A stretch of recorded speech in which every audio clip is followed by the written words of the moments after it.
Ramziy marosimdan so'ng musobaqaning dastlabki saralash bellashuvlari joylarda boshlandi.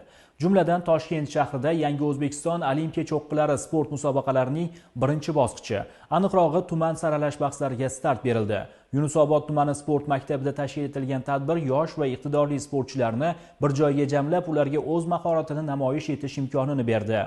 Prezident tashabbusi bilan o'tkazilayotgan mazkur musobaqalar yoshlar o'rtasida sog'lom turmush tarzini targ'ib qilish, sportga bo'lgan qiziqishni yanada oshirish hamda iqtidorli sportchilarni saralab olishga xizmat qiladi.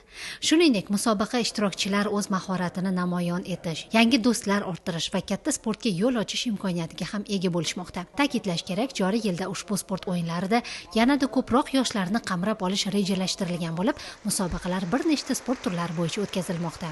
Bugun Yangi O'zbekiston Olimpiya cho'qqilari sport musobaqasining 2026-yil mavsumi uchun butun O'zbekiston Respublikasi bo'ylab 208 ta tuman va shaharlarimizda birinchi bosqichi tuman hokimi olimpiadasiga start berildi. O'tgan yil o'tkazilgan Yangi O'zbekiston Olimpiya cho'qqilari Prezident olimpiadasida Toshkent shahri bo'yicha 6444 nafar professional sportchilarimiz shug'ullanishgan, ya'ni 10 ta sport turi bo'yicha. Bu yilgi 26-yilgi mavsumimizda hurmatli prezidentimizning tashabbuslari bilan olimpiya sport turlaridan iborat bo'lgan 21 ta sport turi hamda paralimpiya yo'nalishi bo'yicha 5 ta sport turlari ham bu yil 26-yilda joriy qilindi. Musobaqalar an'anaviy tarzda 3 bosqichda tashkil etilgan. Birinchi bosqich tuman va shahar hokim olimpiadasi. Mazkur bosqich mart-aprel oylarida o'tkazilib, 13 ta sport turi bo'yicha tashkil etiladi. Ikkinchi bosqich hokim olimpiadasi may-iyun oylarida o'tkazilishi rejalashtirilgan bo'lib, mazkur bosqichda 19 ta sport turi bo'yicha eng kuchlilar aniqlanadi.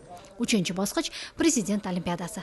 Mazkur musobaqalarning final bosqichi hisoblanib, unda saralash bosqichlarida g'olib va sovrindor bo'lgan eng iqtidorli sportchilar 21 ta olimpiya sport turlari bo'yicha o'zaro bahs yuritishadi. Prezident olimpiadasini anchadan beri kutyotgandik, bolalarimiz kutishyotdi. Biz Yunusobod tumanidan Yunon burum kurashdan qatnashamiz. 10 ta bolamiz ishtirok etadi.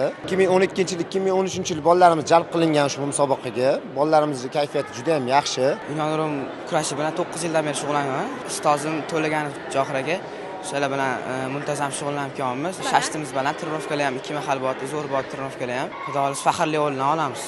Ta'kidlash joizki, Yangi O'zbekiston Olimpiya cho'qqilari musobaqalari yosh avlodni sportga keng jalb etish, ularning jismoniy salohiyatini oshirish hamda kelajakda yurtimiz sharafini xalqaro arenalarda himoya qila oladigan sportchilarni tarbiyalashda muhim ahamiyat kasb etadi.